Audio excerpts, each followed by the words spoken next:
night of the senior prom, the Bates High School gym is alive with excitement. Everybody is there, even Carrie White, the girl no one likes. Oh, sorry about this incident, Cassie. It's Carrie! And everyone makes fun of her. The girl who lives in that creepy house with her crazy mother. Help the sinning woman see the sin of her days and ways. Show her that if she had remained sinless, the curse of blood would never have come on her. The girl with the strange power. If I concentrate hard enough, I can move things. But tonight, no one will laugh at Carrie. You don't have a date for the prom next Friday. Would you like to go with me? She's with the best-looking boy in the senior class. He's trying to trick me again. She'll be voted queen of the prom. You know, I can make sure that you don't hurt Carrie White anymore. For Carrie, it will be a dream come true. For everyone else, it will be a nightmare. Carrie. A new film by Brian DePalma. Based on the chilling bestseller. Starring Sissy Spacek, Piper Laurie, and introducing John Travolta in his first motion picture role.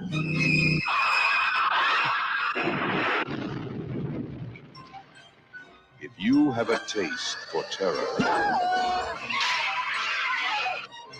you have a date with Carrie. And good morning, everybody. Welcome to day 8 of the 31 Days of Monsters. I am Graham Nolan, your horrible host. Today we are talking about Carrie, 1976 Brian DePalma film that is of the first book that Stephen King ever wrote, Carrie. I haven't read the book. I haven't read a lot of Stephen King, 3 or 4 of his. And I like his stuff fine.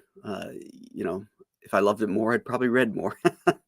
But they've made some decent movies out of his material. I loved Salem's Lot, as we know. And this one is really good, too. I hadn't seen this one yet. I'd seen parts of it, I think, over the years, but I'd never actually sat down and watched it. And according to that trailer that we just watched, it was John Travolta's first film. Au contraire, because we'll be getting to his first film a little bit later this month in a movie called The Devil's Reign. I guess they didn't want to mention that one. and when you guys watch it, you'll know why. At the time, Travolta was working in TV, and he was getting very popular on Welcome Back, Kotter. And he actually went to his not rehearsal, his what do you call it? The tryout, where he tries out for the film dressed as Vinnie Barbarino. that must have been something, you know. Hey, Carrie, going into his Barbarino act. But he got the role, and he was good in it. Although for some reason, audition. Thank you, Chris. You know, sometimes you get these brain farts. Yeah, like right now, I just lost my train of thought. I think I was talking about Travolta, right? I lost it. Anyway, the movie is really, really solid. De Palma does a great job of ramping up the hatred that you have for these people. It's really mean-spirited, to be honest. I mean, you know how high school is. It can be tough on anybody, you know. But when you're an outsider, like Carrie White is in the story, it's terrible. She not only does she have this horrible school life, but she's got this horrible home life. And you feel really bad for her. And at the end, when she uses her telekinesis to get even with people, you can understand it, you know. Oh, I know what I was going to say about it was about Travolta. For some reason, he's got a Southern accent in this. This kid from Jersey, who's playing a kid in, I think this takes place in California. or it could be Maine even. I'm not even sure if they said, but a lot of Stephen King stuff takes place in Maine. But he's got a Southern accent in it for some reason. I don't know why that is. Evidently, Steven Spielberg was friends with DePalma, and DePalma was telling Spielberg, you ought to come on the set because there's a lot of cute girls on the set. And according to PJ Souls, he was on there hitting on the girls all the time, and nobody would go out with him except for Amy Irving, who he eventually ended up marrying. Well, you got to admire the man's persistence. The one guy that I really like in this is William Catt, and he was really hot back in the, when I say hot, I mean he did a lot of good films in the 70s, and then he went on to do Greatest American Hero in the 80s, the TV show. But one of my favorite films of all time is a John Milius film called Big Wednesday, and William Catt is in that, and it's like a coming of age surf movie. If you guys haven't seen it, you ought to check it out. It's really great. Gary Busey before he went off the rails, William Catt, and Jan Michael Vincent are the stars in that one. So that's off topic for our horror Halloween 31 Days of Monsters, but it is an awesome film, and I recommend it to you guys. The sequence at the end where these people are so horrible.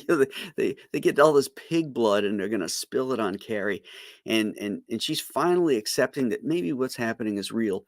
Because like William Catt's character was doing this altruistically. He did like her, and he was doing it for his girlfriend, and they were good people. They were trying to do the right thing. And then these mean kids spill the pig blood on her, which ignites the inner rage in her, and she opens up with her telekinesis, and just freaking lays waste to the school and everybody in it, which is really powerful and really cool. And I really like the scene where she's walking home. She's covered in blood, and Travolta and Nancy Allen are driving the car, and they see her in the street because they're freaked out. They're the ones who caused all these problems, and they see her, and they're going to go run her over. And Sissy Spacek's got these crazy eyes. She was really pretty when she was young. In these, you look at her in the late 60s, early 70s, but she did have these crazy eyes. She could get that look. And she turns and she looks, and then the car just kind of goes. It's coming right at her. Goes off the rails and it crashes and explodes. There's supposed to be more of that. I guess in the book there's where she's blowing up gas stations and all that kind of stuff, but they didn't have the budget for it. But this thing made their money back. I think it only cost like $1 million something to produce, and they made like $33 million. I forget what it was, but it's some incredible return on the investment. So let's say good morning, everybody. Let's see what crew is here. Cigar Gangster's the first one in the house. He says, good morning, everyone. Mr. Chemo, Dr. Mask's Retro Elixir, bloody good movie. Chris Juliano. JP Roca with his eternal question, what's good? Fearless Freep is here. Rob Fellows from jolly old England. Let's see what his quote is today. Miss Finch, send in Cassie Wright. Yeah, the principal he couldn't even remember her name. Kept calling her Cassie. But you saw that in the trailer. She goes, "It's Carrie." I was really shocked when I turned this thing on, and like just the opening scenes is all this nudity in the shower sequence. I mean, full frontal, the whole 9 yards. And I was like, whoa, what year was this? And then I realized, oh yeah, 1976. That makes sense.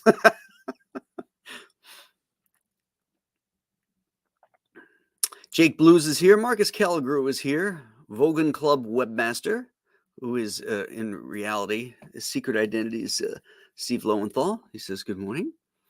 Matt Sisko. Revan Saber. Marcus's mom loved Stephen King. His books were always around the house. My wife loved Stephen King, read a lot of his stuff until he got more and more political, and he was so anti-Reagan, and he was putting that, he was like the first woke guy that I can remember as a writer, putting all his crap into his books, and that was the turnoff. And he also went off the rails. Have you seen that video of him thinking he's talking to Zelensky and he's getting punked? Oh, it's so embarrassing. It's great. You should look it up.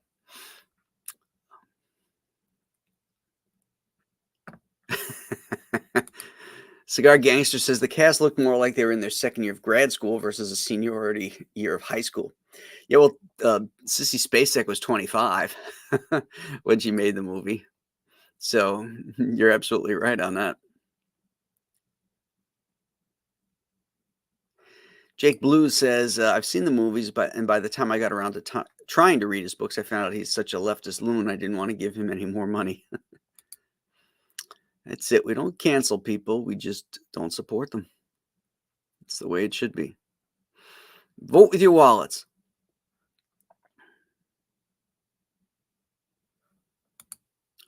Sissy aged rough. In that Ring sequel, she looked like Michael Jackson.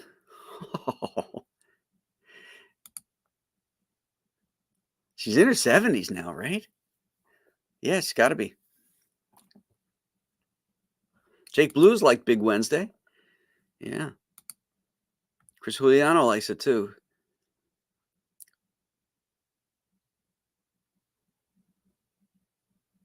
Stippling Vaughn reminds everybody that time moves on. Mean Girls is eternal.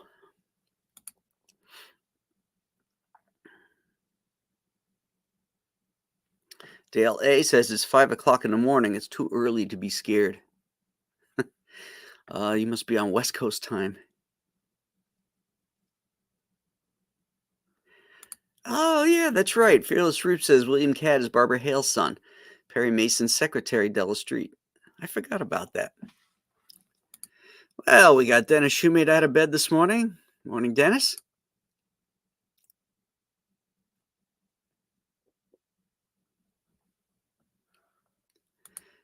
JP Roca, cute girls on set. I was right that the director was being perverted with that intro.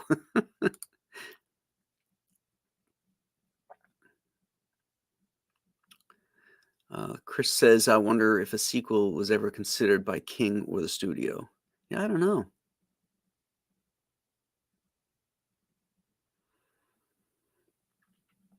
Rob Fellows says that another movie, Stranger Things, owes a huge debt to. Yeah, that's sort of an amalgam of a lot of stuff. Regarding the nudity, there was so much at the beginning. I thought Porky's was a Carrie sequel at first.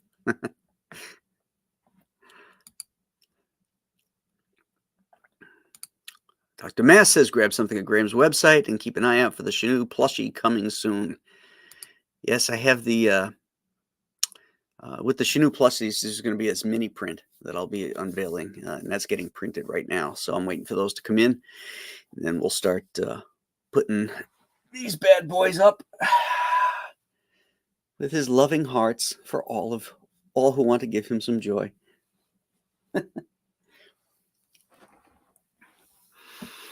All right, let's see.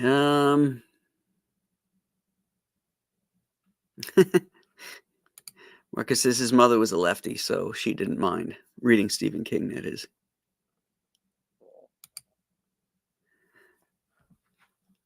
Okay. All right. I think we've covered everybody in the chat now.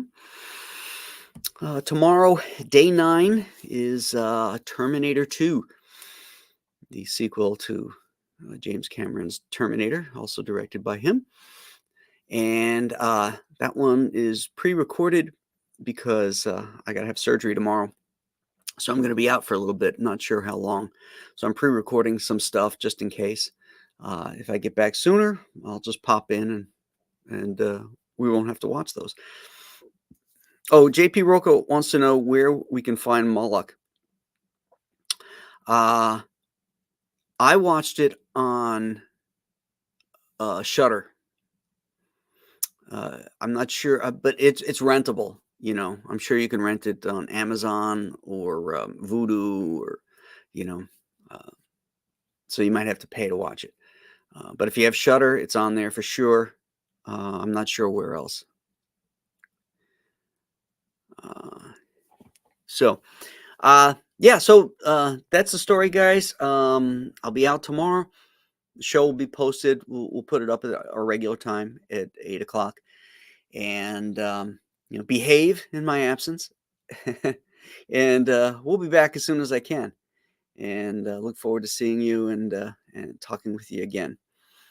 So until then, I'll see you guys on the other side. And have a great one. Bye-bye now. Oh, and go Bills today.